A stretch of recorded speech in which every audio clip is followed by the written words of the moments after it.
بسم اللہ الرحمن الرحیم۔ السلام علیکم۔ پروگرام الکلام میں خوش آمدید۔ میں ہوں آپ کا میزبان محمد شعیب رضا۔ ناظرین کرام، پروگرام کے پہلے حصہ میں ہم قرآن کریم کی کچھ آیات کو سمجھنے کی کوشش کرتے ہیں اور دوسرے حصہ میں اپنے عہد کے نمائندہ سیاسی، سماجی، مذہبی موضوعات پہ پیدا ہونے والے سوالات کے جوابات ایک نئے نقطہ نظر سے جاننے کی کوشش کرتے ہیں۔ حسب سابق ہمارے ساتھ شریک گفتگو ہیں جناب محمد امانت رسول صاحب۔ امانت صاحب، بہت شکریہ آپ کے وقت کا۔ میری معاونت کے لیے موجود ہیں احمد بلال۔ تھینک یو سو مچ بلال۔ ناظرین کرام، آپ کی سکرین پہ ہمارا واٹس ایپ نمبر آ رہا ہوگا، آپ اپنے سوالات ہمیں بھیج سکتے ہیں، ہم انشاءاللہ آپ کے سوالات کو ضرور ایڈریس کریں گے۔ امانت صاحب، ہم گفتگو کر رہے تھے سورۃ الاعراف اور بات پہنچی تھی کہ اب جب بنی اسرائیل فرعون سے نجات حاصل کر کے موسیٰ علیہ السلام کے ساتھ آ گئے ہیں تو موسیٰ علیہ السلام کو اللہ رب العزت نے 30 راتوں کے لیے کوہ طور پہ بلایا۔ اس سے آگے اپنی گفتگو کا آغاز کیجیے گا۔ جی، بسم اللہ الرحمن الرحیم۔ اس کے بعد اللہ سبحانہ و تعالیٰ نے یہ بیان یہاں فرمایا ہے کہ وَلَمَّا جَاءَ مُوسَىٰ لِمِیقَاتِنَا، اور جب موسیٰ آ گئے ہمارے میقات پر، یعنی میقات سے مراد یہ کہ جو جگہ اور جو وقت مقرر تھا اس پر پہنچ گئے، وَكَلَّمَهُ رَبُّهُ، تو پھر اس سے اس کے رب نے کلام کیا۔ قال ربی ارنی انظر الیک، حضرت موسیٰ علیہ السلام نے عرض کی کہ اے میرے رب، ارنی، کہ مجھے دکھا، یعنی اپنے آپ کو دکھا دے، انظر الیک، کہ میں تجھے دیکھوں۔ فرمایا لن ترانی، ہرگز تو مجھے نہیں دیکھ سکے گا، ولیکن انظر الی الجبل، لیکن دیکھ پہاڑ کی طرف، فإن استقر مکانہ، کہ پھر اگر یہ پہاڑ اپنی جگہ پہ قائم رہ گیا یا رہ جائے تو فسوف ترانی، تو تم پھر مجھے دیکھ سکو گے۔ فلما تجلی ربہ، تو جب اللہ سبحانہ و تعالیٰ نے اپنی تجلی پہاڑ پہ ڈالی تو جعلہ دکا وخر موسیٰ صعقا، تو اس کو ریزہ ریزہ کر دیا۔ تو اس کے بعد حضرت موسیٰ علیہ السلام بے ہوش ہو کر آپ گر گئے۔ فلما افاقا، تو پھر جب ہوش آیا تو قال سبحانک تبت الیک وانا اول المؤمنین، تو عرض کی کہ تیری ذات پاک ہے، میں نے تیری طرف رجوع کیا اور میں سب سے پہلے ایمان لانے والوں میں ہوں۔ اب یہ آپ دیکھیے کہ حضرت موسیٰ علیہ السلام وقت پر، یعنی آپ پہنچ گئے جس مقام پر اللہ نے فرمایا، وہاں پر پہنچے، کلام گفتگو ہوئی، اور اس گفتگو میں جیسے پہلے ہم نے بات کی کہ اللہ سبحانہ و تعالیٰ نے حضرت موسیٰ علیہ السلام کو پہلے تو دعوت کی تعلیم دی، جو آپ نے اپنی قوم کو دعوت و تبلیغ فرمائی، تو وہی کی، جیسے سورۃ طٰہٰ میں بھی پڑھا ہم نے کہ اذهب الیٰ فرعون انہ طغیٰ، کہ فرعون کی طرف جاؤ اور اس نے سرکشی اختیار کر لی ہے، اور یہ بھی کہا کہ اس کے ساتھ نرم لہجے میں بات کرنی ہے، ممکن ہے کہ وہ نصیحت حاصل کرے، وہ خشیت اس میں پیدا ہو جائے۔ یہ تعلیم اللہ سبحانہ و تعالیٰ نے دی۔ اب اس کے بعد اب تھا کہ بھئی چونکہ قوم کو لے کر نکل چکے تھے تو اب قوم کو باقاعدہ طور پر قوانین کی ضرورت تھی، تو اب تورات پھر اللہ سبحانہ و تعالیٰ نے عطا کی۔ اب یہاں پر جب کلام ہو گیا تو واضح بات ہے کہ کلام کے بعد پھر یہی خواہش ہوتی ہے طالب کی کہ جس سے کلام ہے، گفتگو ہے، تو میں اس کو دیکھوں، اس کا دیدار۔ تو یہ ایک فطری بات ہے۔ لیکن آپ یہ دیکھیے کہ حضرت موسیٰ علیہ السلام نے فوراً اپنی اس بات سے رجوع بھی کیا، یعنی اللہ کی سبحانہ و تعالیٰ کی بارگاہ میں تبت الیک، کہ تیری بارگاہ کی طرف میں پلٹ آیا ہوں اور میں پہلے مومنین میں سے میں مومن ہوں۔ تو یہ جذبہ، یعنی یہ احساس آپ دیکھ لیجئے کہ فوری طور پر مومن کے اندر یہ پیدا ہونا چاہیے کہ کہیں پر کچھ ایسا تقاضا اگر کرے تو اس کے بعد واپس فوراً اپنے رب کی طرف پلٹے۔ صحیح۔ مولانا صاحب، بہت خوبصورت آیات دونوں ہی، اور ان دونوں آیات کے اندر دو ایسے پہلو بیان ہوئے ہیں جس پہ ہمارے ہاں بحث بھی کی جاتی ہے اور اس پہ کچھ حد تک عقائد بھی ہمارے ہاں بیان کیے جاتے ہیں۔ پہلا میں یہ پوچھنا چاہوں گا کہ طریقت کے اندر ہمارے ہاں جو تصوف ہے اس کے اندر ایک چلہ کشی کا ایک تصور ہے کہ چلہ کاٹا جاتا ہے اور اس کو جوڑا جاتا ہے پھر کہ موسیٰ علیہ السلام نے چونکہ 40 دن وہاں گزارے تو پھر قرب جو خدا ہے اس کے ساتھ بھی اس کا تعلق بیان کیا جاتا ہے۔ تو آپ بتائیے گا کہ کیا جو طریقت کے اندر چلے کا کانسیپٹ ہے وہ قرب خدا کے لیے ہے، اور کیا ایسا کرنا اس میں شریعت کا کوئی حکم ہے یا ضروری ہے؟ انسانوں نے اپنی طرف سے اس کی کوشش کی ہے، اگر ہم تاریخ کا بھی مطالعہ کریں اور مختلف مذاہب کو اگر ہم پڑھیں تو معلوم یہ ہوتا ہے کہ انسانوں نے خدا تک پہنچنے کی، چونکہ خدا کا تصور تو سب میں رہا، ہر قوم میں رہا، تاریخ میں ہم دیکھتے ہیں ہر مذہب میں ہے اس کا تصور، تو لہٰذا اس انسین پاور آپ کہہ لیجئے جو اس کائنات میں مختلف نقطۂ نظر کے مطابق موجود ہے، جو کارگر ہے، جس کی حکمرانی ہے، جس کا اقتدار ہے، اس کا قرب پانے کے لیے یا اس سے کچھ طاقت لینے کے لیے یا روحانیت لینے کے لیے مختلف مذاہب اور اقوام میں اس طرح کی کوششیں ہمیشہ سے رہی ہیں۔ وہ چلا کشی بھی رہی ہے، وہ ریاضت بھی رہی ہے، وہ جنگلوں میں چلا جانا بھی رہا ہے، یہ سارا کچھ ہمیں ملتا ہے۔ لیکن حضرت موسیٰ علیہ السلام کو اللہ سبحانہ وتعالیٰ نے اپنے پاس بلایا ہے اور 30 دن مقرر ہوئے ہیں، اس کے بعد 10 دن کا اللہ تعالیٰ کی حکمت کے تحت اضافہ ہوا، یعنی اللہ نے اضافہ کیا حضرت موسیٰ علیہ السلام کی حکمت کے تحت مزید تربیت کرنے کے لیے۔ تو لہٰذا انسانوں نے اپنی جگہ پر سفر کیا ہے، وہ ہم پڑھتے ہیں مختلف مذاہب میں، لیکن اس کو اس طریقے سے استدلال کر کے لینا تو یہ طریقہ درست نہیں ہے۔ باقی 40 دن کیا، کوئی 50 دن کر لے، کوئی 60 دن کر لے، کوئی 30 دن کر لے۔ ہم نے ایسا بھی دیکھا کہ لوگ 6 مہینے بھی کرتے ہیں چلا کشی۔ لوگ ایسے بھی ہیں کہ جنہوں نے سالہ سال یہ کام کیا ہے، تو کوئی الٹا لٹکنے کا کام کرتا ہے، کوئی اپنے گرد دائرہ کھینچ کر بیٹھ کر وہاں پر کوئی چلا کشی کرتا ہے، کوئی بھوک کے ذریعے کرتا ہے، کوئی پیاس کے ذریعے کرتا ہے، کوئی نیند اپنی کم کر کے یا بالکل نہ سو کر بھی کرتا ہے۔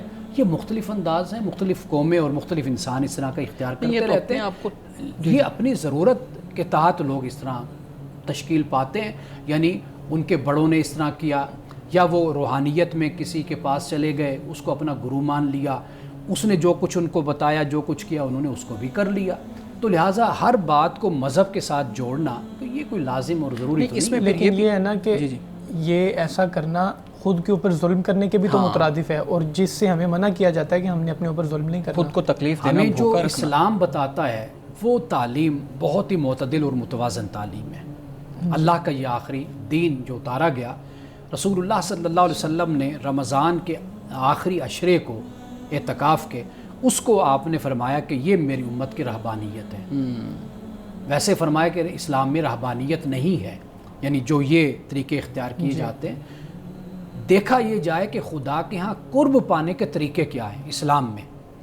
اسلام میں خدا کا قرب پانے کا طریقہ یہ ہے کہ جو خدا کا حکم ہے اس کے مطابق تم زندگی گزارو۔ جتنے زیادہ چیلنج آپ کو معاشرے میں پیش آتے ہیں، آپ ان سے نبٹتے ہوئے خدا کے حکم کے مطابق زندگی گزاریں گے، آپ کو اتنا زیادہ اجر اور ثواب ملے گا۔ جنگل میں جانے سے ممکن ہے کہ وہ لیول، وہ سطح آپ کے ثواب کے اور اجر کی نہ ہو۔ یعنی مثال کے طور پر ایک شخص ہے، ایسے ماحول میں ہے کہ جہاں پر رشوت لی جاتی ہے، یہاں پر کرپشن ہے، اگر وہ اپنے آپ کو اس معاشرے میں بچا کر رکھتا ہے تو واضح بات ہے کہ اس کے لیے بڑا اجر اور ثواب ہے۔ ایک ماحول ایسا ہے کہ جہاں پر کچھ بھی نہیں ہے، کوئی کرپشن بدعنوانی نہیں ہے، وہ وہاں پر ایک معمول کی زندگی گزار رہا ہے، تو لہٰذا وہاں پر پھر کوئی اگر کرپشن بدعنوانی سے خود کو بچا رہا ہے تو وہ کوئی کوشش کر کے، محنت کر کے تو اپنے آپ کو نہیں بچا رہا نا۔ اسلام اصل میں اس بات کا تقاضا کرتا ہے کہ آپ دنیا میں رہیں، لیکن دنیا آپ میں نہیں رہنی چاہیے۔ اصل یہ معاملہ ہے کہ خدا کے ساتھ آپ کا تعلق ہو۔ صحیح، یعنی اس کنڈیشن کو زیادہ پسند کیا گیا کہ آپ کو گناہ کرنے کا موقع تو مل رہا ہے لیکن آپ اس سے بچ رہے ہیں، خود کو بچا رہے ہیں۔ اچھا، اعتکاف کے حوالے سے میں ایک بات عرض کرتا چلوں۔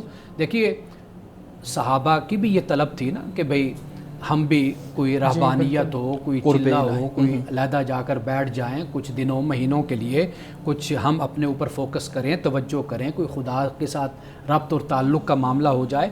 رسول اللہ نے سادہ اور سمپل اس کا جواب یہ دیا کہ رہبانیت 10 دن، بس 10 دن کافی ہے، انسانی فطرت اور انسانی مزاج کے لیے کافی ہے 10 دن پورے سال میں، تو اس کی ہمیں اجازت دے دی گئی ہے۔ صحیح۔ مولانا صاحب، دوسرا پہلو بھی بہت اہم ہے، ربی ارنی موسیٰ، یہ والا پہلو، قیامت کے دن دیدار خدا کیسے ہوگا؟ ایک پیغمبر ہم پڑھ رہے ہیں موسیٰ علیہ السلام، اللہ رب العزت کے برگزیدہ پیغمبر ہیں، وہ دیدار نہیں کر سکے، اور قرآن کہہ رہا ہے کہ انہوں نے اس پہاڑ کی طرف دیکھا اور پھر بے ہوش ہو گئے، پہاڑ ریزہ ریزہ ہو گیا۔ تو عام انسان قیامت کے دن کیسے دیدار الہی کریں گے؟ اور قرآن کریم کی ایک اور جگہ پہ بھی یہ ہے نا، لا تدرکہ الابصار، کہ جو یہ نگاہیں ہیں وہ اس کا احاطہ نہیں کر سکتی، تو قیامت کے دن دیدار الہی کیسے ہوگا؟ آپ ایک طرف سے حضرت موسیٰ علیہ السلام کا واقعہ قرآن کی آیت اس دنیا کے حوالے سے بیان کر رہے ہیں اور سوال آپ آخرت پر کر رہے ہیں قیامت لیکن پہ ہے تو کیسے انسان دیدار ہی وہ۔ ہوگا۔ انسان کی کیفیت، انسان کی حالت اور انسان کی طاقت اور انسان کی جو جسمانی اور طبعی صورتحال ہے وہ قیامت کے دن بالکل مختلف ہو جائے گی۔ اچھا قیامت اور آخرت کا معاملہ ہی بالکل مختلف ہو جائے گا۔ تو آپ آج اپنی آنکھوں سے جو دیکھ رہے ہیں یہ بہت ہی محدود ہے آپ کا دیکھنا، قیامت کے دن وہ اس طرح نہیں ہوگا انسان کا، بہت کچھ ہوگا کہ جو بالکل دنیا سے مختلف ہوگا۔ تو لہٰذا آخرت کو اور قیامت کو، کہ جس کو ابھی تک ہم نے دیکھا نہیں ہے، اس پر ہم دنیا کی زندگی کو اور دنیاوی طاقت کو اور جسمانی اور طبعی جو ہماری ایک صلاحیت ہے اس کو ہم کبھی بھی آخرت پر اور قیامت پر قیاس نہیں کر سکتے۔ ایک تو یہ بات۔ دوسری بات یہ ہے کہ جس رب نے یہ فرمایا کہ دنیا میں تم مجھے نہیں دیکھ سکتے، اسی رب نے کہا کہ آخرت میں تم مجھے دیکھو گے۔ بالکل یہ بات واضح ہو جاتی ہے۔ تو لہٰذا ہم نے یہاں پر بھی رب کی بات مانی ہے، تو لہٰذا اس معاملے پر بھی ہم اپنے رب پر ایمان لائیں، اور اللہ تعالیٰ پھر ایسے معاملہ کر دے گا کہ انسان اس کا دیدار کریں گے انشاءاللہ۔ اچھا یہ بھی بتائیے گا کہ دوسرا ایک بہت اہم چیز جو یہ ہمارے معاشرے میں بیان کی جاتی ہے کہ رسول اللہ صلی اللہ علیہ وآلہ وسلم نے جب معراج کی شب تھی اس وقت اللہ تعالیٰ کا دیدار کیا، زیارت کی۔ یہ ہمارے ہاں ایک پورا عقیدہ ہے، آپ کی اس پہ کیا رائے ہے؟ اس پہ بے شمار صحابہ، یہاں تک کہ سیدہ عائشہ صدیقہ رضی اللہ تعالی عنہا کا یہ فرمانا تھا کہ جو یہ کہے کہ رسول اللہ نے اپنے رب کو دیکھا اس نے جھوٹ بولا۔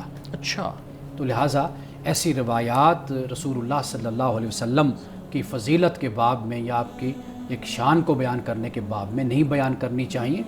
وہی آپ کی فضیلت ہے، وہی آپ کا مقام و مرتبہ ہے کہ جو قرآن نے بیان کیا۔ ان جھوٹی روایات اور موضوع روایات کے سہارے رسول اللہ صلی اللہ علیہ وسلم کی ذات اور آپ کی شان کو بیان کرنے میں ہمیں احتیاط کرنی چاہیے۔ صحیح جواب آپ کا واضح ہو گیا ہے۔ اسی سے متعلق ایک اور سوال ہے، وہ بریک کے بعد ہم اس کو لے کے آتے ہیں۔ ناظرین کرام یہاں وقت ہوا چاہتا ہے ایک بریک کا، ہمارے ساتھ رہیے گا۔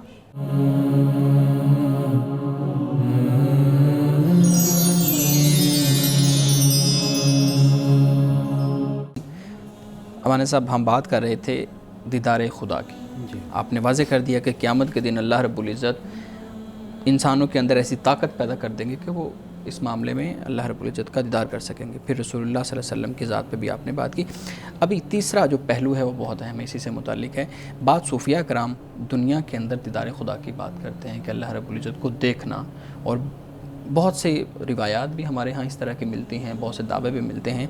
اس دعوے کو قرآن و حدیث کے تناظر میں کیسے ہم دیکھ سکتے ہیں؟ قرآن و حدیث کے تناظر میں ہم پہلے جو ذکر کر چکے وہی ہمارے لیے حتمی اور آخری بات ہے۔ وہ یہی ہے کہ دنیا میں ہم اللہ کو نہیں دیکھ سکتے۔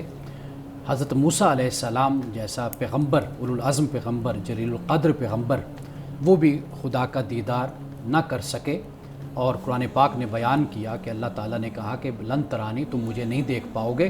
اور پھر جب اپنی تجلی اللہ نے طور کے ایک حصے پر ڈالی تو وہ کیا ہو گیا؟ وہ ریزہ ہو گیا۔ حضرت موسیٰ علیہ السلام بے ہوش ہو گئے۔ یہ قرآن پاک بیان کر رہا ہے۔ تو ہمارے لیے حجت جو ہے وہ قرآن ہے، اور رسول اللہ صلی اللہ علیہ وسلم کی جو سنت ہے وہ ہمارے لیے حجت اور دلیل ہے۔ صحیح جی، میں نے سب اگلی آیت آپ بیان کیجیے گا۔ اگلی آیت میں حضرت موسیٰ علیہ السلام سے اللہ سبحانہ وتعالیٰ نے یہ فرمایا، قال یا موسیٰ انی اصطفیتک علی الناس برسالاتی و بکلامی، اے موسیٰ میں نے تم لوگوں پر اپنی پیغمبری اور اپنے کلام کے ذریعے سے سرفراز کیا۔ یعنی ایک تو رسالت میں نے تمہیں عطا کی، اور دوسرا میں نے تم سے کلام کر کے تمہیں ایک مرتبہ اور ایک مقام تمہیں۔ اصطفیٰ کا جو لفظ ہے اس کا مطلب ہوتا ہے چننا، منتخب کرنا۔ جیسے ہم رسول اللہ صلی اللہ علیہ وسلم کو مصطفیٰ کہتے ہیں، چنا ہوا۔ تو آپ کو اللہ نے ساری لوگوں پر آپ کو اللہ نے منتخب کر لیا کہ رسالت بھی آپ کو دی اور آپ سے کلام بھی اللہ نے کیا۔ فخذ ما آتیتک وکن من الشاکرین، اور فرمایا کہ لے لو جو میں نے تجھ کو دیا اور شاکر میں سے بن جاؤ، یعنی شکر کرنے والوں میں سے تم ہو جاؤ۔ اب یہاں پر بیان یہ ہوا کہ لے لو جو میں نے تم کو دیا۔ کیا دیا؟ وہ تورات اللہ سبحانہ وتعالیٰ نے عطا کی اور جو احکام دیے۔ وَكَتَبْنَا لَهُ فِي الْأَلْوَاحِ مِنْ كُلِّ شَيْءٍ مَوْعِظَةً وَتَفْصِيلًا لِكُلِّ شَيْءٍ، اور فرمایا کہ اور ہم نے اس کے لیے تختیوں پر ہر قسم کی نصیحت اور ہر چیز کی تفصیل لکھ دی۔ اب یہ جو لکھنا ہے یہ ضروری نہیں ہے کہ اللہ تعالیٰ نے لکھ کر خود دی ہو، اس سے یہ بھی مراد ہو سکتا ہے کہ حضرت موسیٰ علیہ السلام نے خود جی لکھ لی ہو، اللہ تعالیٰ نے فرمایا ہو تو حضرت موسیٰ علیہ السلام لکھتے گئے، یہ بھی ہو سکتا ہے۔ صحیح، یہ بھی ہو سکتا ہے کہ لکھی لکھائی آپ کو دے دی گئی ہو۔ تو فرمایا کہ فخذھا بقوہ، کہ اس کو مضبوطی کے ساتھ پکڑ لو، وامر قومک، اور اپنی قوم کو حکم دو، یاخذوا باحسنھا، اور ان کے بہتر مفہوم کی پیروی کرو۔ صحیح، سوریکم دار الفاسقین، ان قریب تمہیں نافرمانوں کا گھر اللہ پاک فرماتا ہے میں دکھاؤں گا۔ اب یہاں پر جو ایک بات سب سے اہم ہے وہ یہ ہے کہ یہ جو فرمایا نا یاخذوا باحسنھا، کہ لے لو بہتر مفہوم، یعنی اس کو لے لو، اس کی پیروی کرو۔ بہتر مفہوم سے یہ مراد ہوتا ہے کہ یہ جو ہمارے ہاں فلسفے چھیڑ دیے جاتے ہیں نا، عقائد کی بحثیں شروع ہو جاتی ہیں، کلامی بحثیں شروع ہو گئی، جو ایک عام آدمی یا ایک انسانی عقل جو ایک قرآن کا یا تورات کا، اللہ کی کتاب کا ایک واضح مفہوم سمجھ میں آتا ہے، اس کو چھوڑ کر علیحدہ بحثوں میں شروع ہو جاتے ہیں۔ فلسفیکل ڈیبیٹس کے یعنی جیسے مثال کے طور پر ابھی جو سوال آپ نے کیا حضرت موسیٰ علیہ السلام کو دیکھنا، ٹھیک ہے، قرآن نے واضح کر دیا، مسئلے کو بیان کر دیا، ٹھیک ہے نا جی۔ اب ہم اس بحث میں الجھ جائیں کہ حضرت موسیٰ علیہ السلام نے یہ کہا تو اللہ نے جواب میں کیا فرمایا، تو اس سے مراد کیا تھا، وہاں پر ایک لفظ استعمال ہوا، دوسری جگہ دوسرا لفظ استعمال ہوا، ان دونوں الفاظ میں بڑا فرق ہوتا ہے، تو لہٰذا ہم اس کوشش میں مصروف ہو جائیں کہ اللہ تعالیٰ کو کسی نہ کسی طریقے سے دیکھا جا سکتا ہے دنیا میں بھی، تو قرآن مجید نے جو بیان کیا وہ ہمارے لیے کافی ہو جاتا ہے۔ تو یہ حقیقت میں ہے کہ جسے قرآن نے کہا یاخذوا باحسنھا، بہتر مفہوم وہ تم اس کا لو، وہ یہی ہے کہ جو قرآن، جو اللہ کی کتاب ہمیں بتاتی ہے اور جسے ہماری عقل بھی قبول کر رہی ہے، ہمیں سمجھ بھی آ رہی ہے، بس وہی ہمارے لیے کافی ہے۔ صحیح، بہت شکریہ مولانا صاحب، قرآن کریم کی سورۃ الاعراف کی ہم آیات جو ہے نا اس کا مفہوم آپ بیان کر رہے تھے۔ مولانا صاحب کچھ سوالات ہیں۔ پہلا سوال تو یہ ہے کہ ہمارے ہاں فقہی مسالک مختلف ائمہ کی جو تعلیمات ہیں وہ ہمارے سامنے موجود ہیں، فقہی مسالک بنے ہوئے ہیں، ان کے اصول ہیں۔ پوچھنا میں یہ چاہتا ہوں کہ آج کا اگر کوئی مسئلہ ہے تو اس کو ہم انہی فقہی مسالک کے جو اصول بنے ہوئے ہیں انہی اصولوں کے تحت ہی لا کر دیکھا جائے گا، یا کوئی انڈیپینڈنٹ رائے بھی کسی شخص کی ہو سکتی ہے؟ دیکھیے، اگر آپ تمام ائمہ کو دیکھیں گے ہر کسی نے اپنے اصول قائم کیے ہیں۔ ہمارے ہاں 4 فقہا کی آراء زیادہ موجود مشہور ہیں، لیکن آپ دیکھیں گے تو اصول امام رازی نے بھی قائم کیے ہیں، امام غزالی نے بھی قائم کیے ہیں، امام سفیان ثوری نے بھی قائم کیے ہیں، ابن حزم نے بھی قائم کیے ہیں۔ یہ بہت سے علماء ہیں جنہوں نے اصول قائم کیے ہیں۔ اصل جو معاملہ ہے وہ یہ ہے کہ آپ کے پاس اللہ کی کتاب ہے، قرآن مجید ہے، اور آپ کے پاس رسول اللہ صلی اللہ علیہ وسلم کی سنت ہے۔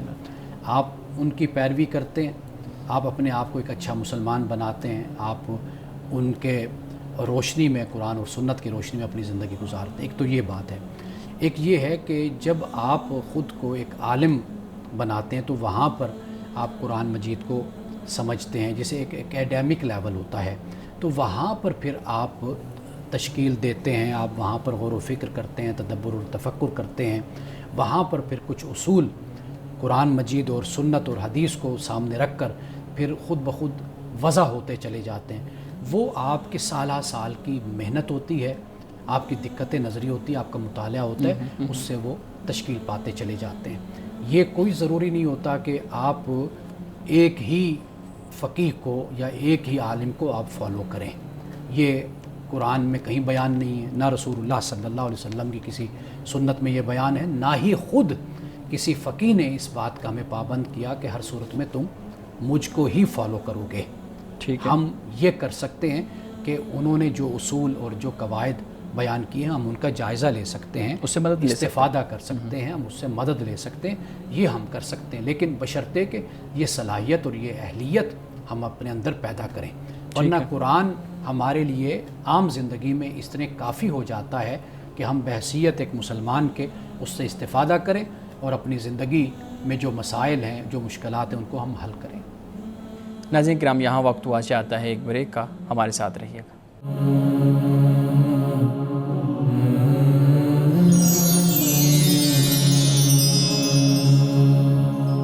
میں ایک دفعہ پھر خوش آمدید۔ مولانا صاحب، ہم بریک سے پہلے بات کر رہے تھے فقہی آئمہ کے جو اصول ہیں ان کے اوپر ہم بات کر رہے تھے۔ ایک سوال مختصر میں پوچھنا ہی چاہوں گا، کیا ضروری ہے کہ اگر آپ ایک مسئلہ بیان کر رہے ہیں وہی رائے پہلے کسی فقیہ کی ہو؟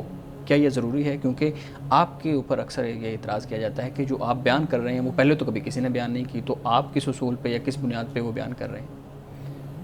پہلی بات اس حوالے سے جو یاد رکھنے کی ہے نا، وہ یہ ہے کہ ہمارے لیے حجت قرآن ہے اور رسول اللہ صلی اللہ علیہ وسلم کی سنت ہے، بس یہ بنیاد ہے ہمارے پاس۔ بالکل ٹھیک۔ جہاں تک علماء اور فقہاء کی بات ہے، ان کی ہم عزت کرتے ہیں، ان کا احترام کرتے ہیں اور ان سے ہم بہت استفادہ کرتے ہیں، اس میں کوئی شک نہیں ہے۔ لیکن یہ بات یاد رکھیے کہ ہمارے اور ان کے زمانے میں بہت فرق ہے۔ وہ 1300 سال پہلے کا زمانہ تھا اور آج کا زمانہ اس سے بہت مختلف ہے، اس لیے بہت سے مسائل میں ہم ان سے استفادہ کر کے اپنے مسائل کو حل کرتے ہیں، اور اس میں کوئی حرج نہیں ہے کہ آپ جب یہ دیکھتے ہیں کہ فلاں امام کی یہ دلیل مضبوط ہے اور قرآن کے مطابق ہے یا سنت کے مطابق ہے تو آپ اس کو اختیار کر لیتے ہیں۔ لیکن آپ جس زمانے میں رہ رہے ہیں، اس زمانے کے تقاضے بہت ہی چیلنجز مختلف ہیں، آپ ان کو روشنی میں رکھتے ہوئے پھر آپ اپنے حالات اور وقت کی جو ضرورت ہے اور تقاضے ہیں، آپ اپنے مسائل کو حل کرتے ہیں۔ اسی طریقے سے جس طرح ہر دور میں ہر زمانے میں علماء اپنے حالات اور زمانے کی رعایت کرتے ہوئے مسائل کو حل کرتے رہے، یہ میں کوئی مختلف بات نہیں کہتا۔ اگر آپ سعودیہ کے علماء کو دیکھیں گے، ان کے فتاویٰ کو دیکھیں گے، آپ دبئی کے علماء کو دیکھیں گے، یہاں تک کہ جو یورپ میں علماء اور ہمارے مفتیان کرام ہیں، آپ ان کی آراء کو دیکھیں گے، آپ ترکی میں چلے جائیے، وہاں پر دیکھیں گے باقاعدہ علماء کے بورڈ ہیں اور وہ بیٹھ کر فتویٰ دیتے ہیں، ایک رائے پر گفتگو کرتے ہیں، جتنے جدید مسائل پیدا ہوتے ہیں ان پر ان کے فتاویٰ موجود ہیں، پھر ان کی آپس میں آراء کا اختلاف ہوتا ہے۔ آپ ڈاکٹر یوسف القرداوی کو اٹھا کر دیکھ لیجیے، ان کے فتاویٰ شائع ہو چکے ہیں، آپ دیکھیے بہت سے مسائل میں انہوں نے مختلف رائے کو اختیار کیا ہے، اس کے علاوہ دیگر علماء ہیں۔ تو لہٰذا پاکستان میں چونکہ ہمارے ہاں ایک فقہ ہے جس پر لوگ اکثریت عمل کرتی ہے، جس بنیاد پر لوگوں کا خیال یہ ہوتا ہے کہ اگر آپ کوئی بات کہہ رہے ہیں تو لوگ یہ خیال کرتے ہیں کہ یہ بات تو پہلے کہیں نہیں کہی گئی، تو ایسا نہیں ہے۔ لوگوں کو اپنی کم علمی کا علاج کرنا چاہیے، انہیں علماء کی آراء کا، فتاویٰ کا، اس کا مطالعہ کرنا چاہیے، دیکھنی چاہیے کہ جو بات میں کہہ رہا ہوں، آپ کہہ رہے ہیں، یہ کہہ رہے ہیں، کوئی اور کہہ رہا ہے، تو اس کے پیچھے بہت سے علماء نے اس طرح کی رائے قائم کی ہے اور اس سے مختلف رائے بھی قائم کی ہوئی ہے۔ ٹھیک۔ مولانا صاحب، ناظرین کی طرف سے سوال آپ کے سامنے رکھتا ہوں، پوچھتے ہیں بچے کا نام رکھ کر اس کو تبدیل کرنا درست ہے؟ کیا کوئی نام بچے کو شرارتی یا سنجیدہ بنا سکتا ہے، یا اس میں بھی والدین کا کردار ہوتا ہے؟ نفسیاتی حوالے سے بچے کو شرارتی یا سنجیدہ کوئی نام بنا دے تو بنا دے۔ نفسیاتی حوالے سے اس طرح کے جیسے آپ کسی کو کوئی نام دے دیتے ہیں اپنی طرف سے، اس نام کا ممکن ہے کہ بول بول کر اس پر کوئی نفسیاتی اثر پڑ جائے۔ ٹھیک ہے۔ یعنی مثال کے طور پر آپ کوئی بچہ اس کو شرارتی ہی کہتے رہیں تو وہ واقعی شرارتی ہو جائے گا، آپ کے کہنے کی وجہ سے یعنی ایک نفسیاتی اثر ہوتا ہے۔ ضد میں آ کر، مقابلے میں آ کر کوئی اپنے آپ کو اسی طریقے سے برا بن کر آپ کو دکھا دے کہ چونکہ آپ نے میرے بارے میں یہ کہا، یہ سمجھا، یہ خیال کیا اور ہمیشہ آپ مجھے ایسے ہی کہتے رہے، تو لو میں نے اب آپ کو یہ بن کر دکھا دیا۔ یہ نفسیاتی اثر تو اس پر ہو سکتا ہے۔ لیکن ناموں میں بس اس چیز کا خیال رکھا جانا چاہیے کہ کوئی نام ایسا نہ ہو کہ جس میں کوئی اخلاقی خرابی ہو یا کوئی شرک کا کوئی اس میں کوئی ڈر ہو، امکان ہو، بس اس سے اجتناب کیا جانا چاہیے۔ باقی یہ ہوتا ہے کہ لوگ بڑے نام بھی رکھ لیتے ہیں اپنے بچوں کے لیے، تو رسول اللہ صلی اللہ علیہ وسلم نے اس بات کی تلقین فرمائی کہ جو عاجزی والے نام ہوتے ہیں وہ رکھے جانے چاہیے۔ سر ایک اور مسئلہ ہے، اس کے بارے میں بتائیے گا۔ ہمارے ہاں تو گوشت کو بہت شوق سے کھایا جاتا ہے، ہم بکرے، مرغی اور اس طرح کے جانوروں کو ذبح کرتے ہیں اور کھاتے ہیں، اور عرب میں دیکھا جائے تو عرب میں اور بھی زیادہ شوق سے کھایا جاتا ہے۔ لیکن دنیا میں ایسے لوگ بھی موجود ہیں جو کہتے ہیں کہ ہمیں جانوروں کو تکلیف نہیں دینی چاہیے، تو سبزیاں کھانی چاہیے۔ اس بارے میں آپ بتائیں کہ اسلام نے ہمیں منع تو نہیں کیا، لیکن کیا شوق سے کھانا، ذبح کر دینا جانوروں کو، کیا یہ درست عمل ہے؟ اسلام نے اس کو جائز قرار دیا ہے۔ جی، جو حرام کی لسٹ ہے قرآن پاک نے اس کو بھی بیان کر دیا ہے کہ جو حرام ہے، جو حلال ہے، جائز ہے، وہ ہم کھا سکتے ہیں، لیکن اعتدال اور توازن انسانی زندگی میں ہونا چاہیے۔ بالکل رسول اللہ صلی اللہ علیہ وسلم سے منسوب بعد ایسی روایات ہمیں ملتی ہیں کہ جن میں آپ نے یہ فرمایا کہ اپنے پیٹوں کو جانوروں کا قبرستان مت بناؤ، یعنی یہ تعلیم ہمیں ملتی ہے کہ آپ کھائیں ضرور، لیکن جو ایک وحشی انداز ہوتا ہے کہ آپ نے کچھ اور استعمال ہی نہیں کرنا، جی آپ اسی کے درپے ہو جاتے ہیں، تو یہ ایک لحاظ سے یعنی آپ یوں کہہ لیجئے کہ یہ حوصلہ افزا عمل نہیں ہے سنت میں، طریقے میں۔ وہ یہی ہے کہ بھئی آپ اعتدال اور توازن اپنی زندگی میں رکھیں۔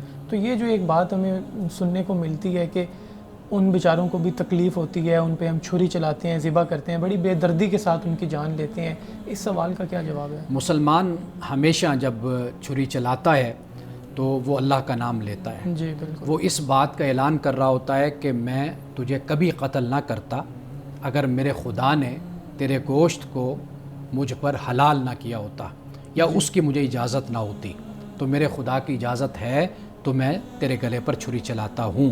یہ بات۔ دوسری بات، رسول اللہ صلی اللہ علیہ وسلم نے اس میں بھی احتیاط کا ہمیں حکم دیا، یعنی ایک تو آپ نے ایک صحابی کو دیکھا کہ جو جانور کے سامنے چھری تیز کر رہا ہے، جی تو آپ نے کہا کہ تم اس پر دو موتیں لاتے ہو، ایک تو چھری تیز کرتے ہو اس کے سامنے، یہ بھی موت اس کے لیے، دوسرا پھر تم اس کا گلا کاٹو گے۔ بالکل، تو لہٰذا یہ فرمایا کہ چھری تیز ہونی چاہیے، لیکن اس کے سامنے، جانور کے سامنے چھری تیز نہ کرو، پھر ایک جانور کو دوسرے جانور کے سامنے بھی ذبح نہ کرو، یہ بھی، اس سے بھی آپ نے منع فرمایا۔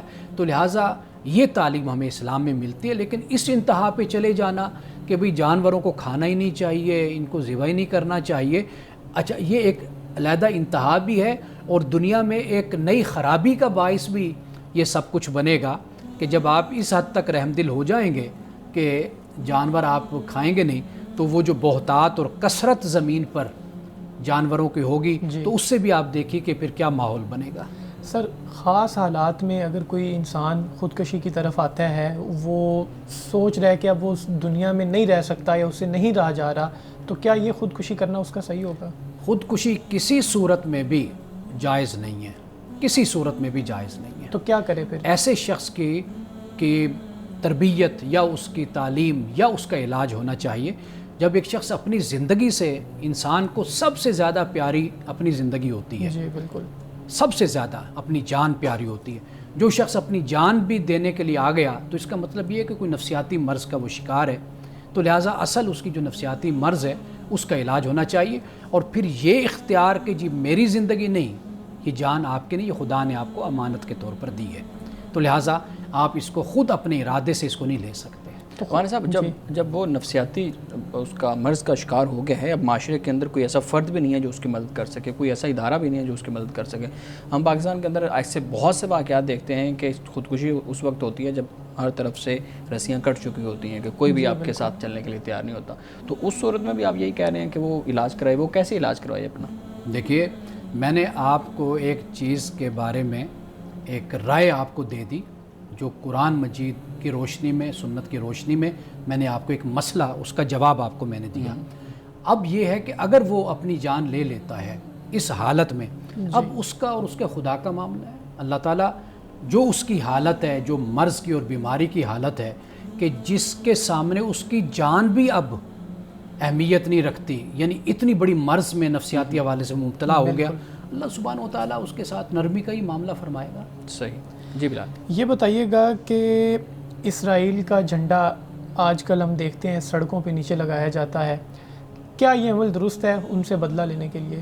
عوام اپنے غصے کا، اپنے جذبات کا اظہار اس انداز سے کرتی ہے، تو آپ حالات اور ماحول کے مطابق اس پر کوئی اس طرح کی ممانعت یا اس طرح کا کوئی حکم آپ نہیں لگا سکتے، اس لیے کہ جھنڈے کے حوالے سے مختلف ممالک میں مختلف آراء ہیں، یعنی اس پر اختلاف ہی ہمیں ملتا ہے، یعنی آزادی اظہار جس کو کہا جاتا ہے، آزادی اظہار امریکہ کی اگر بات کریں، خود امریکہ میں بھی اس پر کوئی سزا اور اس طرح کی کوئی پابندی نہیں ہے، کوئی امریکن جھنڈے کو نیچے پھینک دے، جلا دے، گرا دے یا اس پر چلنا شروع کر دے، تو یہ ایک عوامی جو حالات ہیں، جذبات ہیں، اس کے مطابق اس طرح کا قدم اٹھاتے ہیں، لیکن اگر آپ تھوڑا سا اس کو